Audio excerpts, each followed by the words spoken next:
Vieram, viram e venceram.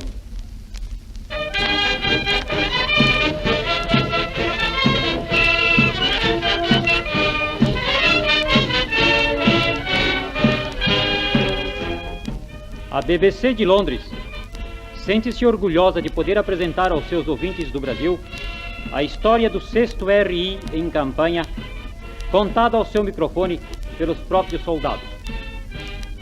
A tenacidade e o heroísmo desses rapazes demonstrados no campo de honra e do sacrifício são um resumo inatacável de bravura, destemor e dignidade que constituem as credenciais de todos os brasileiros que compõem a FEB. Na história simples de seus feitos estão fielmente retratados o ardor, o patriotismo e a coragem dos outros companheiros do 1º, do 11, da artilharia divisionária, da engenharia, do serviço de saúde e dos demais órgãos competentes da Força Expedicionária Brasileira e de seus impávidos irmãos da Força Aérea e da Marinha de Guerra Brasileira.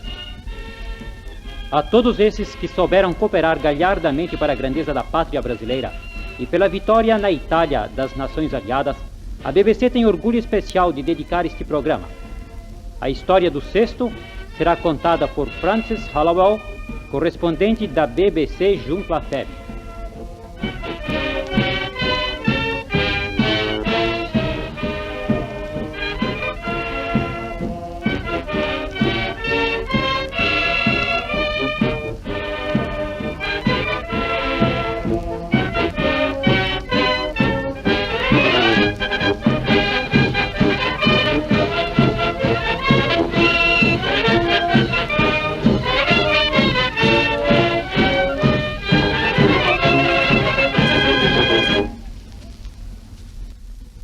A história do 6º Regimento na campanha da Itália começa em dezembro de 1943, ainda no Brasil. Após a decisão do povo, sancionado pelo governo, de fazer o Brasil participar na luta que decidiria a sorte da humanidade, o 6º Regimento foi escolhido para integrar a Força Expedicionária Brasileira que viria para a Europa. O efetivo de guerra seguiu para o Rio, onde ultimou os trabalhos de sua organização e aprestamento para o embarque. A 29 de junho, integrando o 1º Combat Team de tropas brasileiras, seguiu para a Europa o 6º Regimento, primeira ponta de lança brasileira efetivamente na luta armada em terra. Na incerteza da rota, nos imprevistos de alto mar, tendo deixado para trás as maravilhas da Guanabara, a bordo surgiu o primeiro jornalzinho feito à máquina, expressando os pensamentos dos expedicionários, a vida no navio, os fatos diários. Na primeira edição, encontramos, narrado pelo sargento Teobaldo de Andrade, seu redator, uma ocorrência desconhecida. No primeiro dia, isto é, ontem, houve um pequeno pânico naquele grupo de soldados que haviam ficado a dormir nos seus beliches. E não era para menos. Acordar com o estrondo de 2 poderosos canhões 155mm a tirar e não saber a causa justa daquilo era para deixar o cabelo de pé ou com os olhos a dar das óbitas, como aconteceu com o nosso companheiro Coutinho. Hoje pudemos apreciar a mudança da nossa escolta por uma outra que nos irá acompanhar até a África ou a Europa. O espetáculo foi notável debaixo de grande entusiasmo, principalmente quando os destroyers brasileiros passaram bem perto do nosso transporte a fim de deixar os votos de boa viagem. Os correspondentes de guerra que nos acompanham aproveitaram para usar suas câmeras cinematográficas e aquelas cenas de vibrante patriotismo brevemente estarão a passar nas telas dos cinemas nacionais, provando que a força expedicionária não era força estacionária. Como eu gostaria de ver os rostos daqueles que falavam em criação de bolor para a penicilina. Estou escrevendo com a pequena máquina da minha companhia, que está colocada nos meus joelhos. O nosso compartimento ferve de calor. Olho à minha frente e só vejo soldados e mais soldados a resmungar contra a temperatura infame e a falar de chocolate que custa quase $2. E assim continuou a viagem, que iria terminar em 16 de julho, com a chegada do navio a Nápoles. Vieram depois os dias passados nos acampamentos, em barracas, com novos treinamentos e novas adaptações. Os brasileiros iam tomando seu primeiro contato com terras italianas. Em Bada, as tropas brasileiras já pertenciam ao 5º Exército, quando o primeiro-ministro britânico, Sr. Winston Churchill, que visitava o teatro de guerra italiano, teve palavras de carinho e estímulo para os pracinhas brasileiros que atravessaram pela primeira vez o Atlântico para lutar por uma causa sagrada e comum. Entretanto, o capitão Antônio Barcelos Borges Filho, que comandou a companhia de soldados brasileiros que representou a FEB, está mais autorizado para falar. Naquela manhã de 19 de agosto, parecia para nós que o sol saíra mais quente do que nunca em Vada. Eu havia recebido a missão de organizar uma companhia com elementos selecionados para prestar honras militares a Winston Churchill, que visitaria naquela mesma manhã as tropas do 5º Exército, e a FEB havia sido convidada para participar da cerimônia. Havíamos apenas chegado a Vada na madrugada do mesmo dia, após um deslocamento penoso que muito nos tinha fatigado. No entanto, tão nítida era a compreensão dos nossos soldados do momento histórico em que iríamos viver, fazendo a bandeira do Brasil tremular entre as demais bandeiras das nações aliadas, e tão grande a vontade de saudarmos o grande líder britânico que esquecemos o nosso cansaço. Foi realmente um espetáculo soberbo e memorável. Tragando o seu tradicional charuto, o Sr. Churchill chega ao local em companhia de General Mark Clark. A cerimônia foi curta, e ao passarem a revista os nossos soldados, o Sr. Churchill apertou a minha mão com palavras de afetuoso carinho para a nossa gente. Para mim, vivi naqueles momentos uma das maiores emoções da minha vida. Estava na Itália, em zona de guerra, mas não tinha tido ainda o esperado batismo de fogo. Entretanto, ele não devia demorar. Em meados de setembro de 1944, a FEB foi deslocada para a região de Pisa. Sua primeira grande vitória foi Camaiore, em 18 de setembro, e a FEB foi avançando sempre.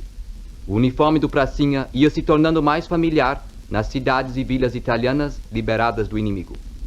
A 21 de setembro, o regimento reiniciou sua progressão para o norte em direção a Monte Prano. E passamos aqui a narração de nossa história ao cabo Frutuoso Predo da 7ª Companhia. Chovia canivetes. Com a roupa já molhada e as botas atoladas na lama, rumamos em direção à cidade de Pieve a fim de construir uma linha telefônica. Éramos 6, o sargento de transmissões, 4 soldados e eu. Até Pieve tudo correu bem, mas quando transpusemos a cidade e entramos numa trilha em direção ao Monte Plano, fomos alertados pelos civis da existência de inimigo nas proximidades. Os civis nos recebiam como libertadores com aplausos, flores e vinho. Creio que o vinho foi o mais gostoso. Com a chegada de novas bobinas de fio, prosseguimos a construção da linha, agora no estreito trilho de pedra que subia em direção ao Monte Stop. Ao passarmos numa casa perdida na base daquele morro, conseguimos, a custo, convencer um rapazelho a nos guiar naqueles intricados caminhos. Ao chegarmos próximo ao cume, o nosso sargento continuou a escalada sozinho, para esclarecer o terreno. E pouco tempo depois, ele gritava lá de cima que podíamos subir sem receio. Já era noitinha, e eu sentia que a nossa situação era difícil e mesmo perigosa. Mas não me atrevia a perguntar ao sargento, que parecia tão confiante. Aquela noite ninguém dormiu. O italianinho havia fugido e nos deixado lá em cima. Ademais, aquela era a nossa primeira missão e nós, pobres recrutas, procuramos dominar o nosso medo.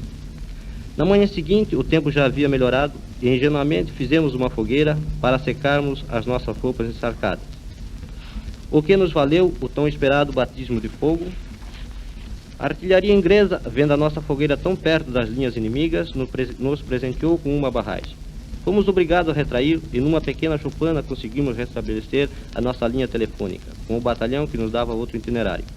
Depois de um dia inteiro de marcha, sem comer, sem dormir, chegamos a Lombrige, onde encontramos elementos do 1º Batalhão, que nos deram comida e um lugar para dormir. Assim foi que, pelo menos para mim, se iniciou a campanha na linha de frente. Ainda no Vale do Séquio, o 6º Regimento combateu arduamente nas estradas que conduzem a Borgo Amesano e Barga. O soldado José Elias de Rezende, da 8ª Companhia, lembra-se bem de Borgo Mosano. Estava eu em marcha de aproximação perto de Piano de la Roca, quando encontramos o inimigo em posição na estrada principal. Travamos um violento combate que durou horas até o fim de nossa munição, quando então retraímos. Entretanto, como houvesse ficado muito material abandonado no local do combate, eu e outro companheiro voltamos ao local onde ficamos cercados por fogos inimigos. Em companhia de um soldado, fiquei escondido no matim durante horas até a noite descer, quando conseguimos escapar. A minha maior impressão de toda essa guerra foi durante as poucas horas que passei naquele mato. pois vi soldados alemães circular muito perto de nós e sabia muito bem que nos estava procurando. Em Barga, os tristonhos camponeses italianos também iriam conhecer a coragem e a alma simples do mestre Pracinha. Mas as vitórias exigem o seu preço. Barga ficou na memória de todos. Quem melhor que o soldado José Otaviano Soares, da 3ª Companhia, que preso pelos alemães no combate travado em Monte de São Quirico e agora terminada a guerra, poder retornar à sua unidade para nos relatar essa história. Do combate que travamos no Monte de São Quirico, fui ferido e preso com meu grupo pelos tedescos.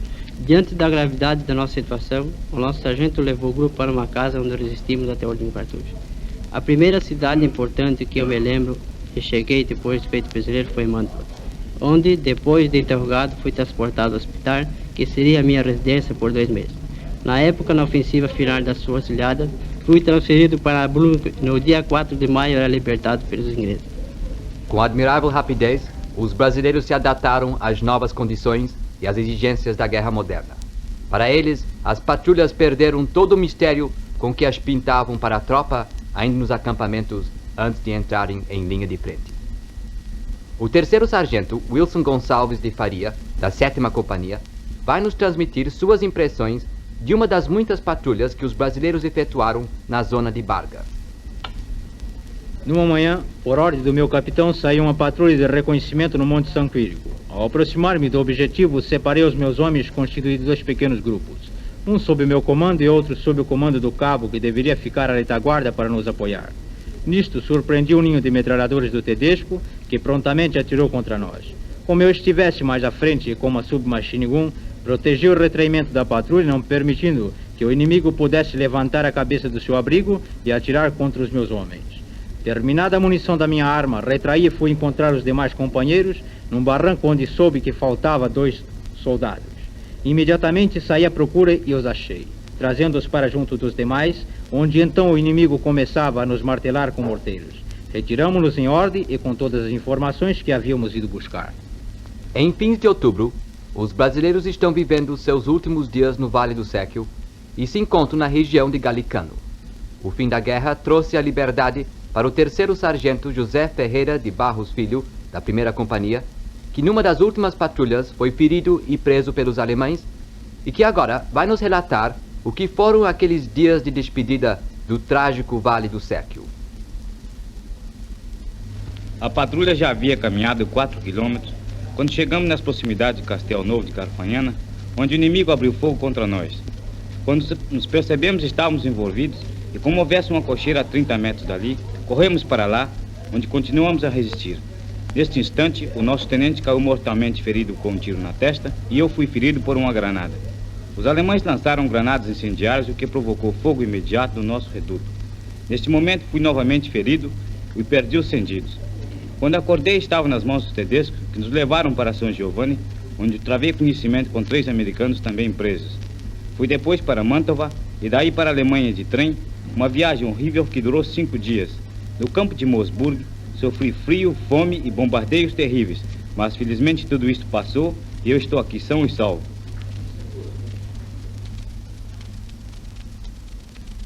Em novembro de 1944, após firmar seu prestígio junto ao alto comando aliado do Mediterrâneo, a FEB recebia a sua nova missão, guarnecer o tão falado Front de Bolonha. O inverno já se anunciava. Houve receios de que os brasileiros não suportassem o frio intenso, radicalmente diverso daquele sol quente e agradável do Brasil. Ademais, nossas posições eram todas dominadas pelas elevações fronteiriças, onde os alemães possuíam magníficas organizações defensivas. As patrulhas tornaram-se difíceis. Caminhar na neve era penoso.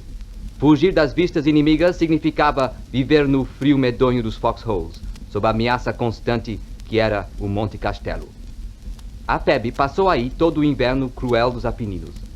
O 6º Regimento guarneceu a região de África, lá onde havia um cemitério e uma igrejinha. Aquela terra guarda muito sangue alemão e muito sangue brasileiro. Os cabos Benedito de Souza Monteiro e Jorge Teixeira de Almeida, ambos da 8ª Companhia, nos relatam o que se passou na madrugada fria do dia 9 de janeiro passado, em África, junto ao cemitério e a igrejinha de branco toda furada de balas. A minha companhia, na madrugada do dia 9 de janeiro de 1945, recebeu um violento golpe de mão do inimigo. Estávamos ainda na época da neve e o ataque foi fortíssimo. Na confusão daqueles momentos, vi uma metralhadora .30, apossei-me dela e fiz fogo contra o inimigo. Depois avancei debaixo de tiro inimigo até um foxhole, onde havia um telefone para comunicar com o meu comandante o que se passava. Almeida, você se lembra daquele dia 9 lá em cima no África? Sim, me lembro. Avancei sozinho para o cemitério, para aquelas posições que tinha sido abandonada devido à intensidade do ataque inimigo. Fui obrigado a retrair depois de ter lançado granadas de mão e disparado a minha carabina. Mais tarde voltei novamente, desta vez com um companheiro, e só vimos o inimigo em retirada. Vizinho à região de África ficava Santa Maria, outra zona espinhosa para as patrulhas do 6º Regimento. 3 casas estavam ocupadas pelo inimigo e muitas patrulhas se acercaram delas várias vezes. Em muitas patrulhas saiu o soldado Walter Freire Novaes, da 7ª Companhia, e no dia 25 de janeiro de 1945... Foi na manhã do dia 25 de janeiro de 1945 que vi a chegada de uma patrulha que havia ido à região das 3 casas e havia combatido com o inimigo nas suas próprias barbas. Sabendo que um soldado havia ficado ferido no retraimento, ofereci-me voluntariamente para buscá-lo, sendo este meu gesto secundado por mais 3 colegas.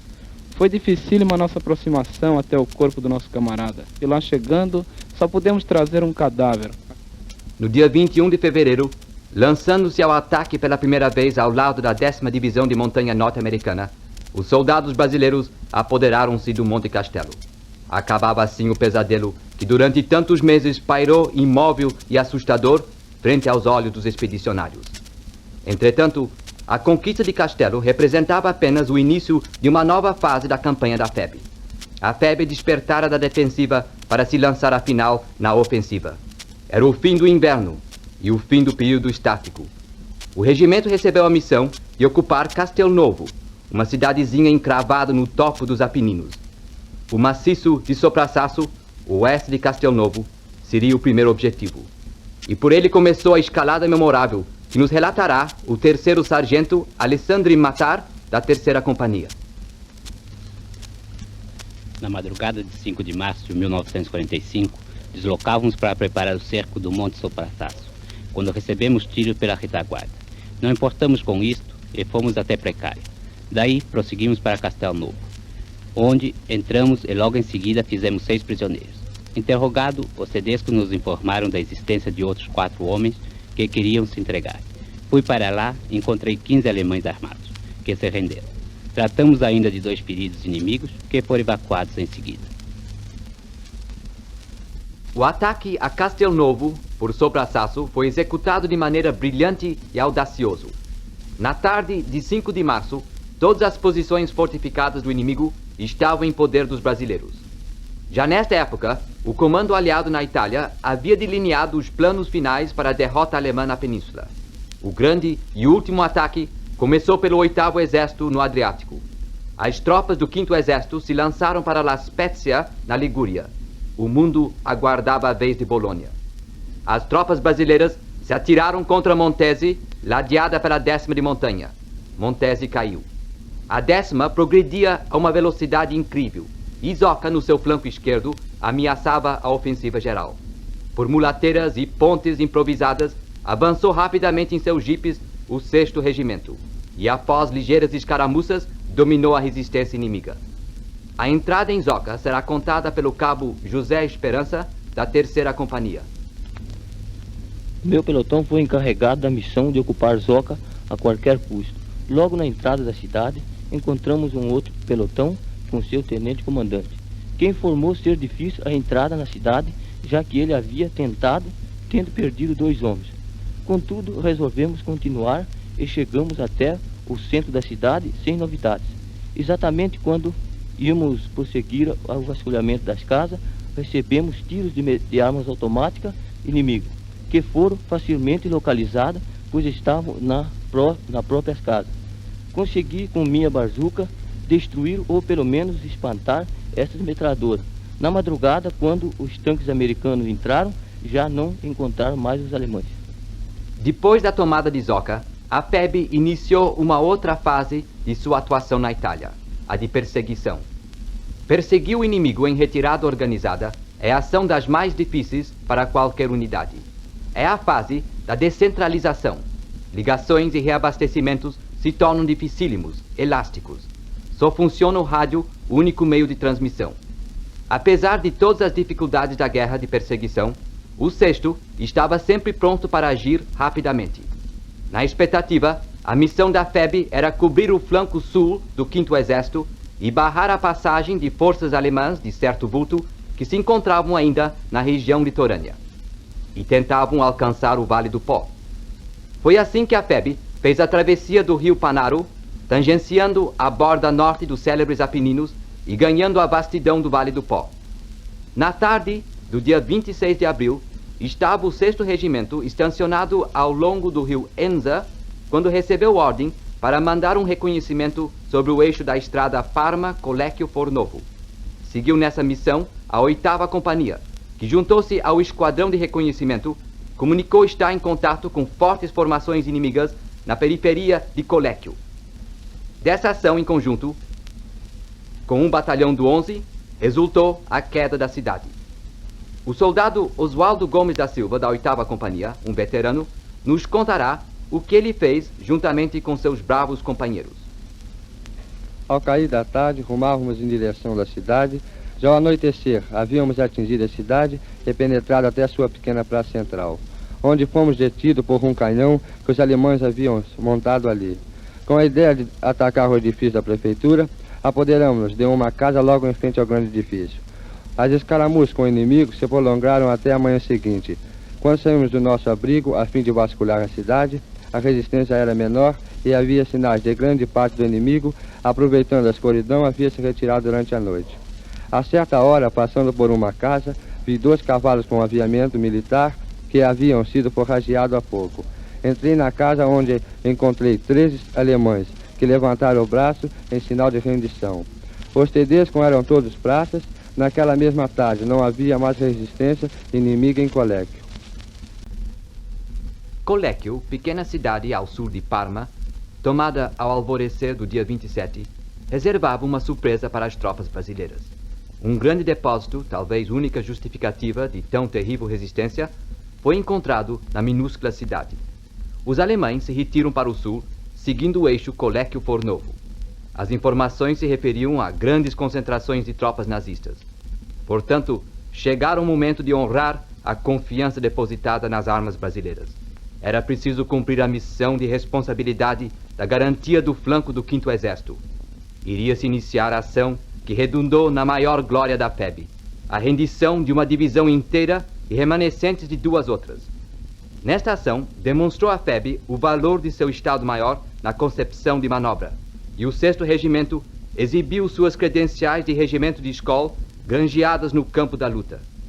A primeira DIE entregou ao 6º a execução da manobra de Fornovo que ela havia planejado.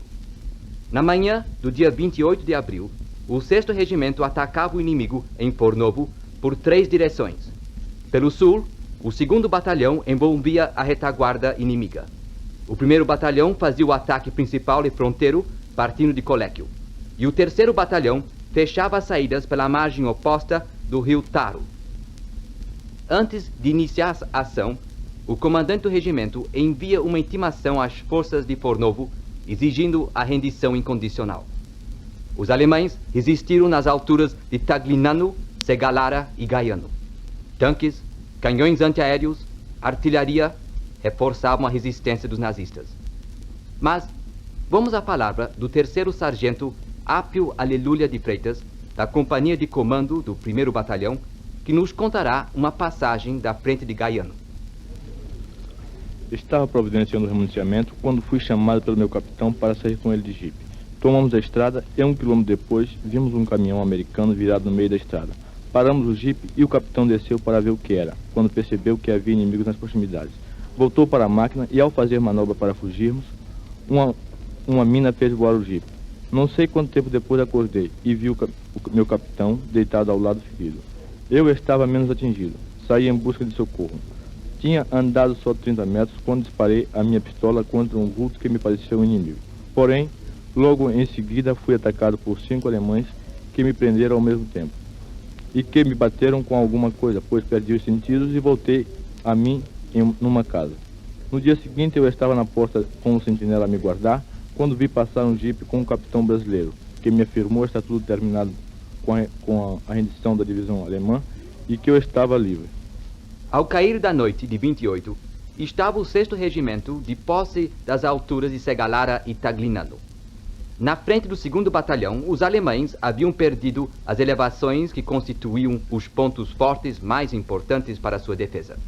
Estava selada a sorte do inimigo em Fornovo, graças à magnífica manobra habilmente executada pelo 6º Regimento. Às 9h30 da noite, na frente do 1º Batalhão, cruzavam as linhas os parlamentares alemães, chefiados pelo chefe do Estado-Maior das forças inimigas. Era a única solução que restava aos soldados de Hitler, a rendição incondicional. Porém, enquanto se processava a rendição, vejamos o que se passava na frente de combate.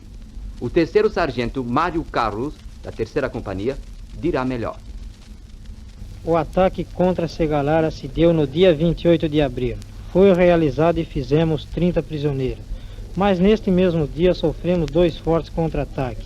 O primeiro veio às 8 horas da noite. Já estávamos organizados no terreno. Com apoio de metralhadoras antiaéreas, bazucas e granadas de fuzil, os alemães tentaram retomar a nossa posição. Porém, os pelotões resistiram. 2 peças de metralhadoras sob meu comando abriram fogo contra o inimigo com tanta precisão que o obrigou a retirar-se. Depois saímos, um tenente, um sargento e eu, num pequeno reconhecimento a fim de estudar o terreno e colocar os nossos homens no melhor ponto para fechar o flanco direito que estava descoberto. Mal havíamos começado, ouvimos uma voz que nos chamava em italiano e distinguimos na escuridão 3 alemães, a uns 10 metros à nossa frente, todos armados de metralhadora de mão. Deitamos rapidamente. Segundos depois recebemos diversas rajadas, que por felicidade não nos atingiram. Entramos numa casa vizinha e, dando com a porta fechada, empurrei-a e deparei 3 alemães. Um deles gritou em voz alta. Saí da casa como um relâmpago e entrei num pequeno pomar. Procurava algum meio de chegar às nossas posições, pois eu já não tinha mais uma arma comigo. O tiroteio à minha volta continuava. Foi ferido por tiros de metralhadora e quando começava a rastejar, uma granada alemã explodiu uns 3 metros à minha frente. Porém, consegui com grande esforço chegar perto da nossa posição. Aí dei um grito bem alto, explicando que era brasileiro, a fim de que meus colegas não atirassem contra mim. Entrei então num foxhole, fiquei lá alguns minutos e arrastei-me depois para trás de uma muralha, de onde consegui alcançar as nossas posições. Chegando ali, encontrei uma metralhadora nossa, sem a guarnição. Virei a arma em direção ao inimigo e a pressão do meu dedo no gatilho saíram uns 1.200 tiros. Não sei se tive sorte, mas a verdade é que os alemães cessaram com seus fogos justamente no ponto em que batia meus tiros. Esta foi a última ação heróica do 6º Regimento. Foi o último combate da FEB. Da rendição, todo o Brasil conhece os detalhes. Uma divisão alemã inteira, a 148, remanescentes de mais 2, um tenente-general alemão, um general de divisão italiano, quase 17.000 prisioneiros, material, armamento, viaturas, uma derrota completa. E ao 6º Regimento, esse mesmo regimento que iniciou com brilhantismo as ações de guerra da FEB nos campos da Itália, coube a felicidade de encerrar com glórias as atividades da tropa brasileira na Europa. A nossa história termina no cais de Nápoles, no dia 6 de julho de 1945. Faltam apenas 10 dias para completar um ano desde aquele memorável 16 de julho de 1944, quando a tropa desembarcava pela primeira vez na Itália. O grande transporte, atracado ao cais, recebe a sua carga feliz. Agora regressam a seus lares, caras alegres, corações cheios de júbilo e consciências tranquilas pela satisfação do dever cumprido. Ei-los sorridentes embarcando. Escadas acima, ganham um grande navio. dentro em pouco, singrando os oceanos, rumarão para a linda terra do Cruzeiro do Sul. Eles sabem que são um pugilo de bravos que souberam honrar o Brasil. Eles sabem que o Brasil os espera com orgulho. Eles lutaram a luta sagrada pela redenção dos povos, ombro a ombro com os seus aliados. O navio começa a manobra. Vai em direção ao Brasil. Acenando para as terras da Itália, se despedem da Europa redimida os bravos soldados do 6º RI, cantando a sua bela canção.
Acabaram de ouvir a história do 6º RI, programa gravado especialmente para o Brasil nos estúdios do London Trans